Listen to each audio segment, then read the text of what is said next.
نحمده ونصلي ونسلم على رسوله الكريم أما بعد فأعوذ بالله من الشيطان الرجيم بسم الله الرحمن الرحيم كل من عليها فان ويبقى وجه ربك ذو الجلال والإكرام فبأي آلاء ربكما تكذبان يسأله من في السماوات والأرض كل يوم هو في شأن فبأي آلاء ربكما تكذبان سنفرغ لكم أيها الثقلان فبأي آلاء ربكما تكذبان يا معشر الجن والإنس إن استطعتم أن تنفذوا من أقطار السماوات والأرض فانفذوا لا تنفذون إلا بسلطان فبأي آلاء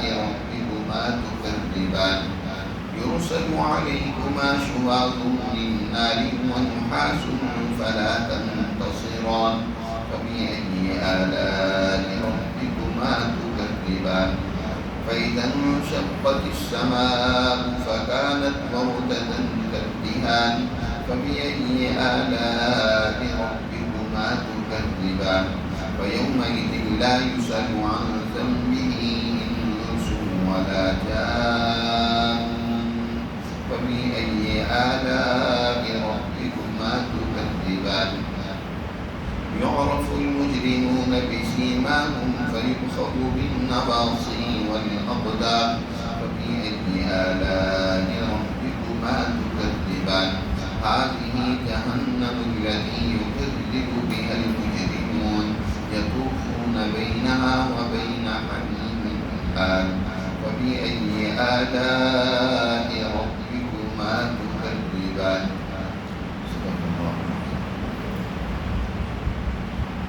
یہ سورہ رحمان کا دوسرا رکوع ہے. اللہ سبحانہ و تعالیٰ نے اس رکوع میں انسانوں کے لیے اپنے اس قدر انعامات ان میں سے کچھ کا تذکرہ کیا. اللہ تعالیٰ ارشاد فرماتے ہیں کل من علیہا فان. اس کائنات میں جو چیز بھی ہے اس کے لیے اللہ نے فنا لکھی. بقا اور تمام سوائے ذات باری تعالیٰ کے اور کسی کے لیے. وَيَبْقَى وَجْهُ رَبِّكَ ذُو الْجَلَالِ وَالْإِكْرَامِ. باقی تیرے رب کی ذات رہے گا جو بڑی جلال اور عزت اور احترام والی ذات ہے. ذو الجلال والاکرام. فنا کے معنی ہوتے ہیں کسی چیز کا ایک حالت سے دوسری حالت میں کنورٹ ہو جانا, ختم ہو جانا, مٹ جانا. اس کا نام فنا نہیں ہے.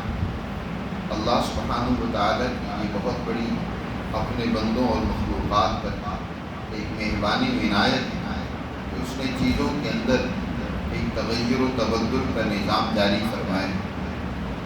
یہ انسان ہی ہے.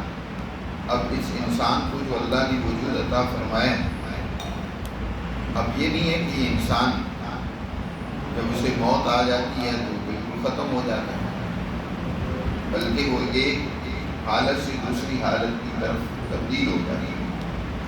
بالکل اسی طرح جیسے کہ لکڑی جب اسے جلا دیا جائے وہ ایک حالت سے دوسری حالت یعنی راکھ میں تبدیل ہو جاتی ہے.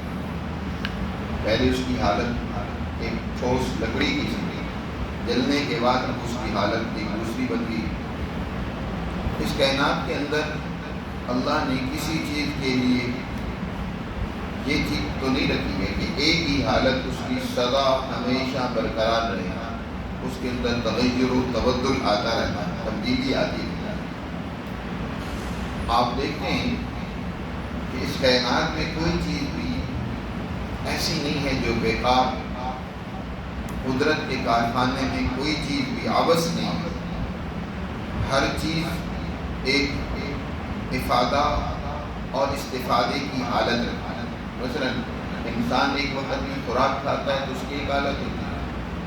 وہی خوراک آگے چل کر اس کے خون میں کنورٹ ہو جاتی ہے, یا ایک نئے فضلے جو اس کے جسم سے زائد ہوتی ہے, فضلات جسے کہا جاتا ہے اس کی صورت میں، لیکن یہ فضلہ اس انسان کے حوالے سے، اسی فضلے کو اللہ آگے بعض نباتات کے لیے کھاد بنا دیتا ہے۔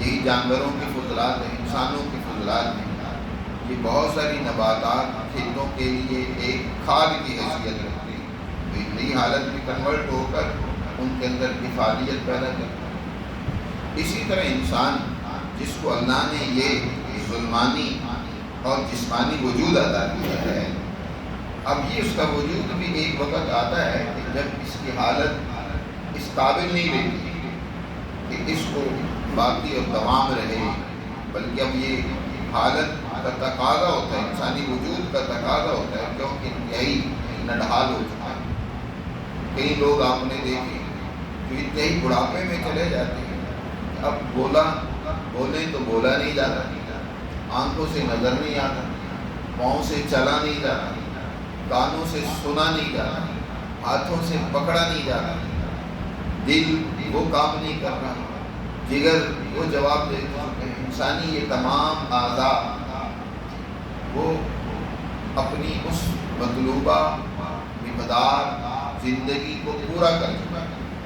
اب یہ حالت اگر کسی طرح رہے تو یہ انسان بوجھ بن جائے، اپنی اولاد کے لیے بوجھ بن جائے، اپنے خود وجود کے لیے بوجھ بن جائے۔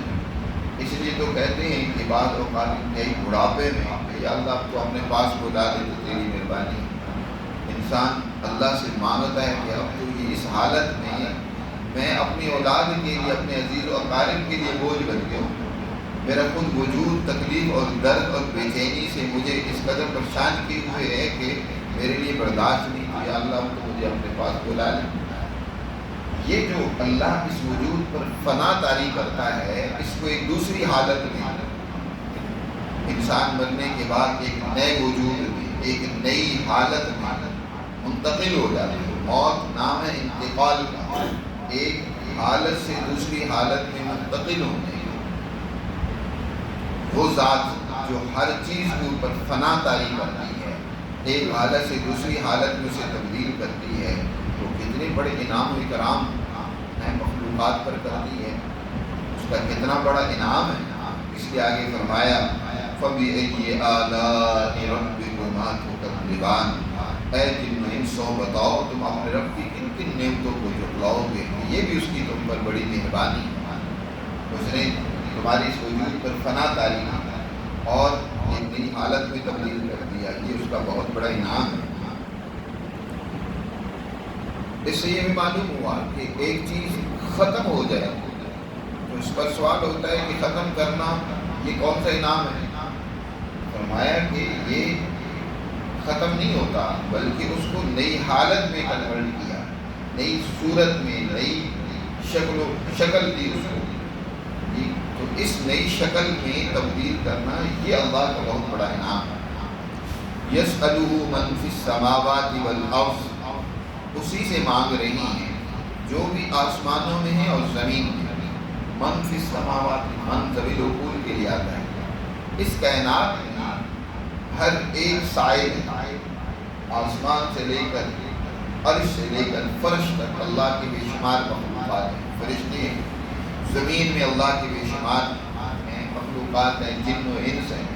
یہاں من کا ذکر کیا جو اپنی عقل کی بنیاد پر، من ذوی العقول کے لیے استعمال ہوتا ہے کہ اپنی عقل کی بنیاد پر اللہ سے سوال کرتے ہیں، مانگتے ہیں۔ انسان بھی اللہ سے مانگتا ہے، ایک تو ظاہری طور پر مانگنا ہوتا ہے اور ایک ہوتا ہے حالت ایسی بنا رکھیے کہ جو انسان اللہ سے مانگتا ہے۔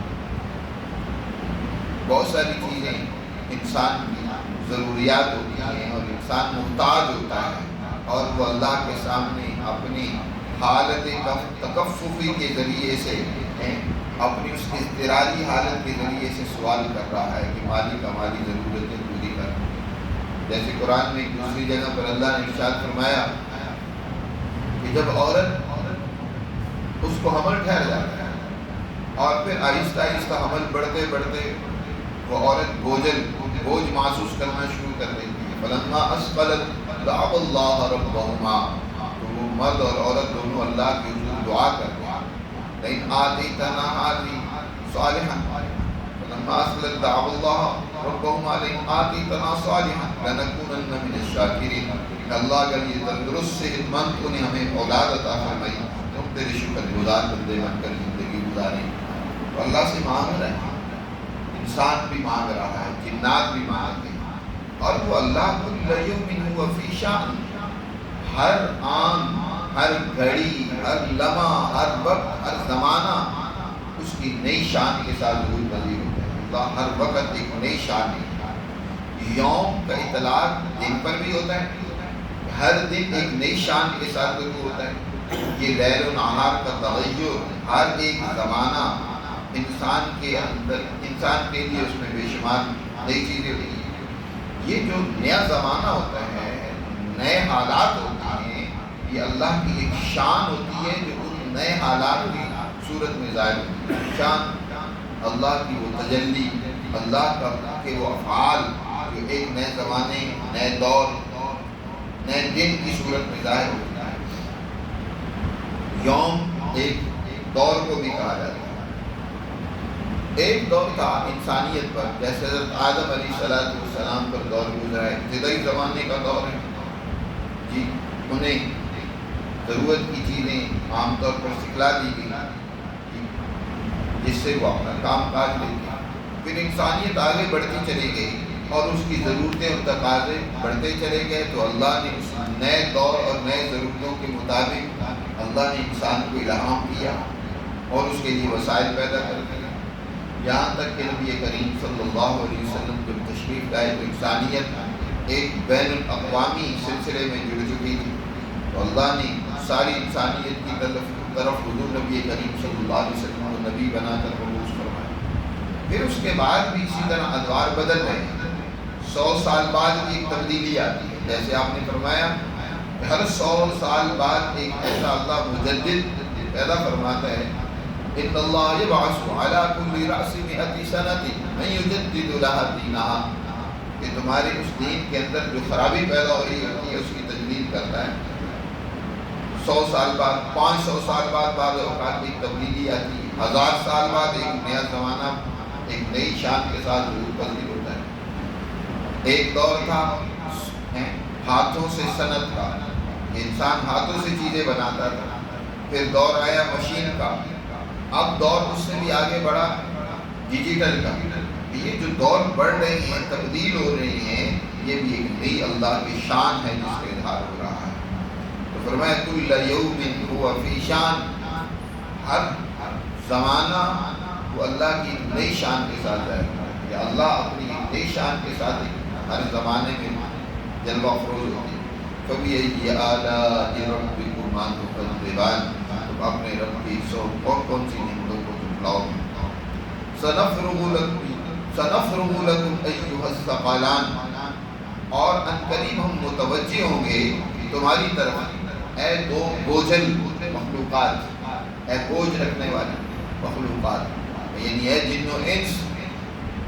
اللہ سبحانہ و تعالیٰ اس دنیا میں انسانی ضروریات پوری کرنے میں اللہ تعالیٰ کی توجہ ہے، اور انسان کو، جنوں کو اللہ نے اس دنیا میں باوجود غلطیوں کے، خرابیوں کے انہیں مہلت دے کہ کرنا ہے جو کر لو.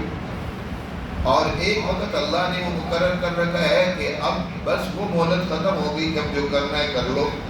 نہیں، بلکہ اب جو کچھ کیے ہے اس کی جزا و سزا کا وقت ہے. قیامت کا دن دونوں مخلوقات کو اللہ جزا سے یا سزا سے نوازے گا، جزا دے گا یا سزا دے گا. تو اب تو اللہ تمہیں مہلت دی ہوئی ہے، تمہاری ضرورتیں پوری کرنے میں لگا ہوا ہے. یہ نہیں ہے کہ اب اللہ کوئی اور سزا کسی قوم کو دینا چاہتا ہے تو اللہ فارغ نہیں ہے، اس کے پاس فرصت نہیں ہے. اللہ کے لیے کوئی ایسی حالت نہیں ہے کہ وہ ایک حالت ہی برقرار رہے، دوسری حالت اس کے لیے پیدا کرنا یا دوسری حالت اس کے لیے مشکل ہو. اللہ تو ایک آنے واحد میں سب کچھ کر سکتا ہے. جس کا انسان تصور کر سکتا ہے وہ بھی، اور جو نہیں تصور میں آ سکتا ہے اس کو بھی کر سکتا ہے. یہاں سنفرغ کا معنی بعض محققین المفسرین نے کیا توجہ کرنا، یعنی اللہ کل قیامت کے دن بندوں کی جزا و سزا کی طرف متوجہ ہوگا. اسی کو فرمایا کہ ہم تمہارے لیے فارغ ہو جائیں گے، تمہاری طرف متوجہ ہوں گے، اے دو بوجھل مخلوقات، ثقلین، ثقل ثقیل، ایک بوجھل کے، انسان کو اس کے اعمال بوجھل کر دیتے ہیں۔ انسان بس اوقات گناہ کرتا ہے اور وہ گناہ انسان کو بوجھل کر دیتے ہیں۔ نبی کریم صلی اللہ علیہ وسلم نے ایک حدیث مبارکہ میں فرمایا نا، سبق المفردون، مفردون سبقت لے گئے، وہ آگے نکل گئے۔ صحابہ نے پوچھا مل مفردون، اے اللہ کے رسول مفردون کون ہیں؟ آپ صلی اللہ علیہ وسلم نے فرمایا مفردون الذاکرین اللہ والذاکرات، اللہ کا کثرت سے، الذاکرین اللہ کثیر والذاکرات، کثرت سے اللہ کا ذکر کرنے والے مرد اور عورتیں۔ یہ مفردون اس لیے ہے کہ یہ گناہوں کے بوجھ کو دور پھینک دیتے ہیں، بد اخلاقیوں کے بوجھوں کو دور پھینک دیتے ہیں، اور یہ ہلکے پھلکے صفات اور اعمال کے ساتھ اللہ کی حضور سبقت لے جانے والے، آگے نکل جانے والے۔ تو یہ انسان جن و انس یہ گناہوں بد اخلاقیوں کے بوجھ کے نیچے دب جاتا ہے۔ پیچھے اللہ نے جن و انس کو حکم دیا تھا کہ دنیا میں تم نے عدل و انصاف قائم کرنا، اقیم الوزن بالقسط، انسانوں کو اللہ نے دنیا میں عدل و انصاف قائم کرنے کے لیے بھیجا۔ جب یہ انصاف نہیں کرتا، ظلم کرتا ہے، تو اس کے اوپر گناہوں کے بوجھ آنا شروع ہو جاتے ہیں، بد اخلاقیوں کے بوجھ آنا شروع ہو جاتے ہیں، اس لیے اس کو ثقلین کہا جاتا ہے۔ تو ان قریب ہم تمہاری طرف متوجہ ہوں گے تمہارے گناہوں کے بوجھ کی وجہ سے، اور تمہیں اس کی سزا بھگتنی ہوگی۔ فَبِأَيِّ آلَاءِ رَبِّكُمَا تُكَذِّبَانِ، سو اپنے رب کی کن کن نعمتوں کو تم جھٹلاؤ گے۔ یا معشر الجن والانس ان استطعتم ان تنفذوا من اقطار السماوات والارض فانفذوا، اے جن و انس کی جماعتوں، گروہوں، اگر تم طاقت رکھتے ہو یہ کہ آسمان و زمین کے اطراف سے نکل سکو، بس نکل جاؤ۔ فانفذوا، لیکن آگے فرمایا لا تنفذون الا بسلطان، اور تم نہیں نکل سکتے ہو مگر میری سلطان کے بغیر، میری اجازت کے بغیر تم کہیں نہیں جا سکتے۔ انسان اس دنیا میں اللہ اس کو طاقت و قوت دیتا ہے نا، وہ بڑا اپنے آپ کو فن خان سمجھنے لگ پڑتا ہے، لیکن کیا اللہ سبحانہ و تعالیٰ کی اس کائنات کے اندر شہنشاہیت، قدرت، اختیار سے انسان رائے فرار اختیار کر سکتا ہے؟ پتہ نہیں۔ اس کی قدرت اور اس کی دسترس میں انسان، جیسے ایک ملک میں انسان رہتا ہے تو اب وہ دوسرے ملک میں جانا چاہتا ہے تو اس کو سلطان کی ضرورت ہوتی ہے، ویزے کی ضرورت ہوتی ہے۔ وہ اپنے ملک والوں سے بھی ویزا لیتا ہے، دوسرے ملک والوں سے بھی ویزا لیتا ہے، تب وہ وہاں جا سکتا ہے، وگرنہ اس کو پکڑ لیا جاتا ہے۔ اللہ سبحانہ و تعالیٰ کی سلطنت تو اس ساری کائنات پر ہے، آسمان و زمین اس کی سلطنت میں داخل ہے، تو بغیر اللہ کی اجازت کے اس کی طرف سے تم اس کائنات کو چھوڑ کر کہیں کہاں جا سکتے ہو؟ اس کی قدرت کی دسترس سے کہاں تم بھاگ سکتے ہو؟ اے جن و انس کی جماعتوں، اگر تم آسمان و زمین کے اطراف سے نکل سکتے ہو تو نکل کر دکھلاؤ۔ لا تنفذون الا بسلطان، سلطان اس کے آخر میں یا معلوم ہے بسلطانی، میری سلطان، میری طاقت، میرے غلبے اور میری سند اور اجازت کے بغیر تم کہیں نہیں جا سکتے۔ اس نے بھی فرمایا کہ اللہ سبحانہ و تعالیٰ کسی کو چاہیں تو اس کائنات سے باہر بھی لے جا سکتے ہیں، جیسے نبی کریم صلی اللہ علیہ وسلم کو معراج کی رات عرش سے بھی اوپر سدرۃ المنتہا پر لے گئے۔ سدرۃ المنتہا جو اللہ کی تجلیات و انوارات جو آسمان جو اوپر سے اللہ کی ذات باری تعالیٰ سے اس سدرہ کے اوپر پڑ رہی تھی، وہاں تک حضور صلی اللہ علیہ وسلم کی رسائی ہوئی ہے۔ فَبِأَيِّ آلَاءِ رَبِّكُمَا تُكَذِّبَانِ، سو تم اپنے رب کی کن کن نعمتوں کو جھٹلاؤ گے۔ يُرْسَلُ عَلَيْكُمَا شِوَاظٌ مِّن نَارٍ وَنُحَاسٌ فَلَا تَنتَصِرَانِ، اور تم پر چھوڑے جائیں گے شِوَاظٌ مِّن نار، آگ کے شعلے۔ کل قیامت کے دن آسمان آگ برسائے گا، اس کے شعلے ہوں گے۔ شواظ وہ آگ کے شعلے جس میں دھواں نہ ہو، ونحاس وہ آگ جس کے اندر دھواں بھی ہو، یعنی جیسے بم دنیا میں اب گرتے ہیں، جیسے اس وقت ایران اور اسرائیل اور امریکہ کے درمیان جنگ ہے، تو ایرانی جو ہے نا وہ میزائل جب چھوڑتے تھے تو اسرائیلیوں کے بعض علاقوں پر ایسے شعلے بن کر بھڑک اڑتے تھے اور آگ لگا دیتے تھے، دھوئیں کے بادل اٹھتے تھے۔ اسی طرح اللہ سبحانہ و تعالیٰ کی طرف سے جب اس کائنات کے اختتام کا وقت آئے گا تو اللہ یوں بم چلائے گا اور یہ دنیا جو ہے شعلوں کی لپیٹ میں آ جائے گی، اور اسی طرح دھواں نظر آئے گا۔ فرمایا اللہ چھوڑے گا تمہاری اوپر شواظ من نار، آگ کے شعلے، اور اسی طرح نحاس اور دھویں دار شعلے، فلا تنتصران، بس اس وقت تم ایک دوسرے کی مدد نہیں کر سکو گے، اس وقت کوئی تمہاری مدد نہیں کر سکے گا جی، اس وقت سوائے خدا کے تمہارے لیے کوئی پناہ گاہ نہیں ہوگی۔ اب تو اللہ نے تمہیں طاقت و قوت اور اختیار دی ہے، تم اس وقت سے پیدا ہوگا۔ فَبِأَيِّ آلَاءِ رَبِّكُمَا تُكَذِّبَانِ، سو اپنے رب کی کن کن نعمتوں اور قدرتوں کو تم جھٹلاؤ گے۔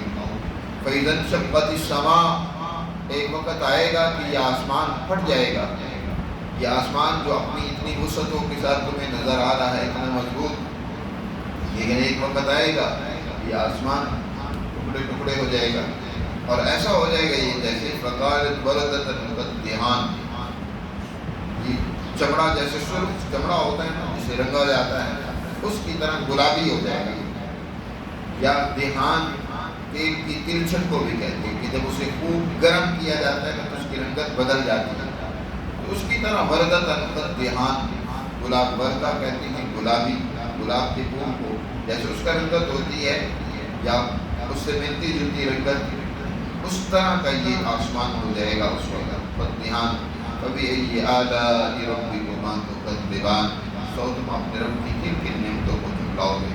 فَيَوْمَئِذٍ لَا يُسْأَلُ عَنْ ذَنبِهِ إِنسٌ وَلَا جَانٌ، بس اس دن نہیں سوال کیا جائے گا عن ذنبه، اس کی گناہ سے، کسی انسان سے اور نہ کسی جان سے جی۔ کل قیامت کے دن انسان سے اس کے گناہوں کے بارے میں سوال ہوگا، کسی اور کے گناہ کے بارے میں سوال نہیں کیا جائے گا۔ ایک تو مطلب اس آیت کا یہ ہے کہ اس سے اسی کی بال کو رسول، گناہ اس نے کیا ہے تو سزا کسی اور کو نہیں بھگتنی ہوگی۔ وَلَا تَزِرُ وَازِرَةٌ وِزْرَ أُخْرَىٰ، یا دنیا میں تو تم ایسا کرتے ہو کہ نہ کرتے گناہ پر تم گناہ کا بوجھ ڈال دیتے ہو، جو اصل مجرم ہوتے ہیں ان کو تم کیا حکمران بنا دیتے ہو، اور جو بیچارے مخلص ہوتے ہیں جو قوم و ملک کے خدمت گار اور وقار ہوتے ہیں ان کو تم مجرم بنا دیتے ہو۔ یہاں تو گناہ گاروں کو تم چھوڑ دیتے ہو اور جو مجرم نہیں ہوتے ان کو مجرم بنا دیتے ہو، لیکن کل قیامت کے دن ایسا نہیں ہوگا، ہر انسان کو اپنے گناہوں کا جواب دینا ہوگا۔ لا يسأل عن ذنبه انس ولا جان، کسی اور انسان اور جان سے اس کے گناہ کے بارے میں نہیں سوال کیا جائے گا، اسی سے اس کے گناہ کے بارے میں سوال کیا جائے گا۔ ایک مطلب تو یہ ہے۔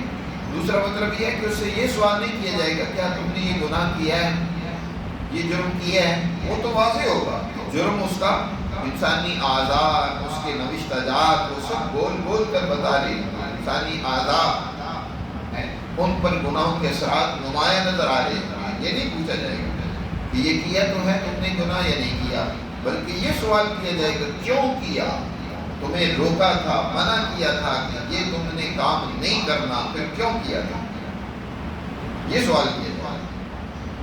یہ سوال نہیں کیا جائے گا کیا کیا تم نے یا نہیں کیا۔ لا يسأل عن ذنبه انس ولا جان، کسی جن و انس سے اس کے گناہ کے بارے میں سوال نہیں کیا جائے گا۔ فَيَوْمَئِذٍ لَا يُسْأَلُ عَنْ ذَنبِهِ إِنسٌ وَلَا جَانٌ فَبِأَيِّ آلَاءِ رَبِّكُمَا تُكَذِّبَانِ، بس سو تم اپنے رب کی کن کن نعمتوں کو جھٹلاؤ گے۔ يُعْرَفُ الْمُجْرِمُونَ بِسِيمَاهُمْ، مجرم لوگوں کو اس دن ان کی پیشانیوں سے پہچان لیا جائے گا۔ پیشانی بتلا رہی جیسے کہ نیک انسان کی پیشانی چمکدار روشن ہوگی، اس کے اعضاء چمکدار ہوں گے. وضو کرنے والا انسان جب وہ اعضائے وضو کو دھوتا تھا تو کل قیامت کے دن وہ منور اور روشن ہوں گے. اس طرح مجرم لوگوں کی پیشانی اور اعضاء وہ نمایاں ہوں گی، پتہ چل جائے گا. آنکھیں خوف اور دہشت سے نیل گم ہو رہی ہوں گی، چہرہ سیاہ ہوگا. وجوہ یومئذ عالیہ غبرہ ترہقها قترہ، ان کے چہروں پر گرد و غبار اور سیاہی اور پھٹکار پڑی ہوئی ہوگی. تو اللہ ان سے یعنی اللہ تو جانتا ہی ہے، عام انسان بھی پہچان لیں گے کہ یہ مجرم ہے. تو اس دن یعرف المجرمون بسیماہم، یا سیما نشانیوں کو بھی کہتے ہیں، پیشانیوں کو بھی اور نشانیوں کو بھی. تو نشانیوں سے یا پیشانیوں سے ان کو پہچان لیا جائے گا. اور فیؤخذ بالنواصی والاقدام، اور ان کو پکڑ لیا جائے گا پیشانیوں سے بھی اور قدموں سے بھی. کل قیامت کے دن کچھ مجرم تو وہ ہوں گے جن کو پیشانی کے بالوں سے پکڑ کر گھسیٹ کر جہنم میں ڈالا جائے گا. کچھ وہ ہوں گے جن کو قدموں کے سے پکڑ کر ٹانگوں سے پکڑ کر گھسیٹ کر جہنم میں ڈالا جائے گا. تو پکڑا جائے گا تمہیں پیشانیوں سے بھی اور قدموں سے بھی. فَبِأَيِّ آلَاءِ رَبِّكُمَا تُكَذِّبَانِ هَٰذِهِ جَهَنَّمُ الَّتِي يُكَذِّبُ بِهَا الْمُجْرِمُونَ. جہنم سامنے ہوگی، فرشتے کہیں گے یہ ہے وہ جہنم جس کو مجرم لوگ جھٹلاتے تھے، جس پر ان کا یقین نہیں ہوتا تھا، مانتے نہیں تھے کہ یہ جہنم بھی ایک دن ہوگی اور اس میں ہمیں سزا بھگتنی ہوگی. یطوفون بینہا وبین حمیم آن، چنانچہ گھوم رہے ہوں گے اس جہنم اور انتہائی کھولتے ہوئے گرم پانیوں کے درمیان. حمیم آن، آنی آنی، اس کا معنی ہے جو گرمی کی شدت کی انتہا کو پہنچ جائے، انتہائی کھولتا ہوا پانی. جب آگ کی لپٹ، آگ کی تپش اسے جلائے گی، پیاس اسے لگے گی، پانی کی طرف دوڑے گا. وہ پانی یہی گرم کھولتا ہوا پیے گا، اندر سب کچھ جلا کر اس کا راکھ کر دے گا. تو یہی چکر اس کے لگ رہے ہوں گے. آگ اور پانی کے درمیان میں وہ سرگرداں ہوگا. فرمایا یطوفون بینہا وبین حمیم آن فبأي آلاء ربكما تكذبان. اپنے رب کی کن کن نعمتوں کو تم جھٹلاؤ گے. یہ بھی اللہ کی نعمت ہے کہ وہ تمہیں ابھی سے تنبیہ کر رہا ہے، ابھی سے تمہیں سمجھا رہا ہے کہ اس سے باز آ جاؤ، جو اپنے جرائم سے، اپنی بد اخلاقی اور نافرمانیوں سے باز آ جاؤ، وگرنہ کل یہ اللہ کی طرف سے تمہیں سزا کا سامنا کرنا پڑے گا. یہ بھی اللہ کی نعمت جو ہمیں تنبیہ کر رہا ہے، آج ہمیں بتا رہا ہے.